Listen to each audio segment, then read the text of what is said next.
नमस्कार मित्रों, मैं डॉक्टर कृति साहित्य कृति के यूट्यूब चैनल पर आपका बहुत बहुत स्वागत करती हूँ।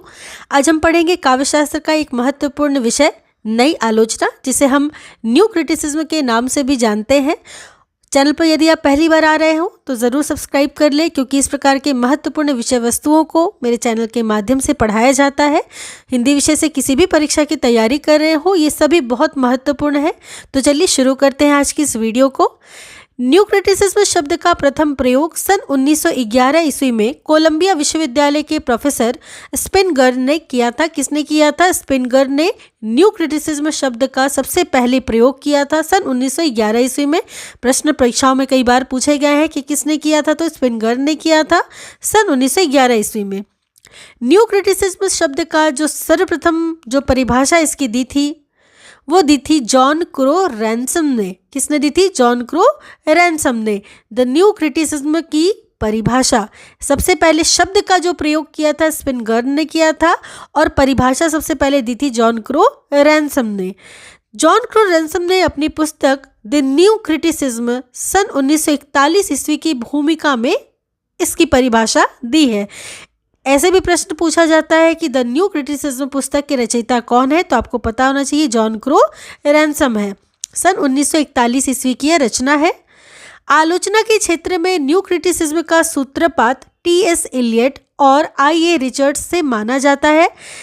बात कर रहे हैं आलोचना के क्षेत्र में इसकी शुरुआत, न्यू क्रिटिसिज्म की शुरुआत, तो शुरुआत की है इलियट ने और रिचर्ड्स ने। ठीक है, कंफ्यूज बिल्कुल मत होइएगा, क्योंकि सबसे पहले शब्द का प्रयोग स्पिनगर ने किया, परिभाषा जॉन क्रो रैनसम ने दी थी, और आलोचना के क्षेत्र में इसका सूत्रपात किया टी.एस. इलियट और आई.ए. रिचर्ड्स ने। नई आलोचना या न्यू क्रिटिसिज्म को रोमांटिसिज्म के विरुद्ध, किसके विरुद्ध? रोमांटिसिज्म के विरुद्ध एक नए क्लासिकल पुनरुत्थान या नव अभिजात्यवाद के रूप में देखा गया है। तो किसके रूप में देखा गया है? रोमांटिसिज्म के विरुद्ध के रूप में देखा गया है एक नए क्लासिकल पुनरुत्थान, जिसको हम नव अभिजात्यवाद भी कहते हैं, इसके रूप में देखा गया। किसे?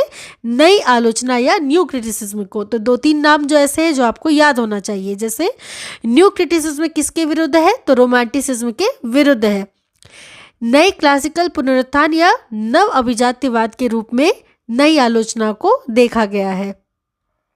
आगे हम देखेंगे नई आलोचना के बहुत सारे ऐसे शब्द हैं, और इन शब्दों के कुछ प्रवर्तक हैं जिनको हम देखेंगे, जैसे अंतर्विरोध, इसके प्रवर्तक है क्विंट ब्रुक्स। तनाव, इनके प्रवर्तक है एलन टेट। अनेकार्थकता के हैं विलियम एम्पसन। विरोधाभास के हैं रॉबर्ट पेन वारेन। विडंबना और विसंगति के हैं क्विंट ब्रुक्स।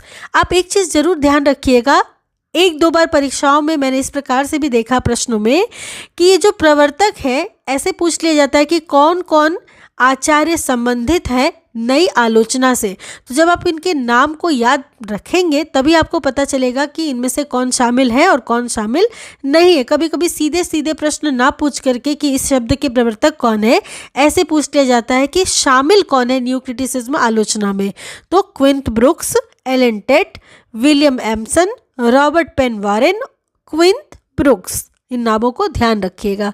आगे देखेंगे नई आलोचना से संबंधित कुछ प्रमुख आलोचक एवं उनकी कृतियों को देख लेंगे। इसमें जो सबसे महत्वपूर्ण है, जिससे प्रश्न पूछे जाते हैं, वो है मिडल्टन मरे। इनकी जो पुस्तक है द प्रॉब्लम्स ऑफ स्टाइल सन 1922 ईस्वी की है। वहीं एजरा पाउंड की ABC of reading. William Empson की 7 टाइम्स ऑफ एम्बिग्विटी, कई बार परीक्षाओं में पूछी गई है। जॉन क्रो रैनसम की गॉड विदाउट थंडर 1930 ईस्वी। वही द वर्ड्स बॉडी 1938 ईस्वी। आगे जो महत्वपूर्ण है एलन टेट, इनकी देखिए एलन टेट का नाम अक्सर पूछा जाता है कि ये शामिल है या शामिल नहीं है न्यू क्रिटिसिज्म में या नई आलोचना में। तो आपको एलन टेट का नाम पता होना चाहिए कि ये न्यू क्रिटिसिज्म में शामिल है। कौन? Alan TET.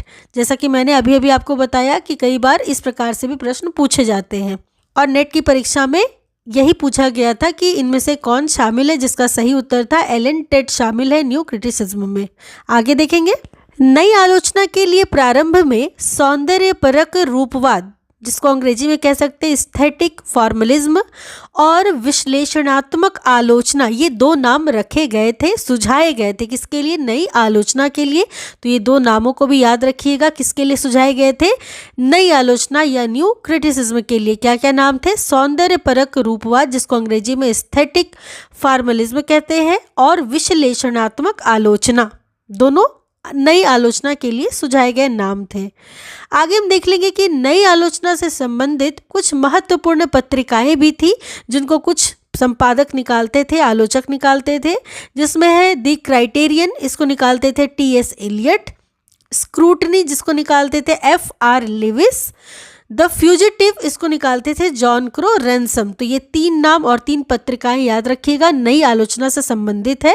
ऐसे भी प्रश्न पूछे जाते हैं कि कौन सी पत्रिका नई आलोचना से संबंधित है, या फिर इनमें से कौन सी पत्रिका नई आलोचना से संबंधित नहीं है। तो आपको कौन सी संबंधित है पता होना चाहिए। तो दी क्राइटेरियन, स्क्रूटनी और द फ्यूजिटिव, ये तीनों नई आलोचना से संबंधित प्रमुख पत्रिकाएं हैं, और इनके संपादक क्रमशः एलियट, F.R. लेविस और जॉन क्रो रैनसम है।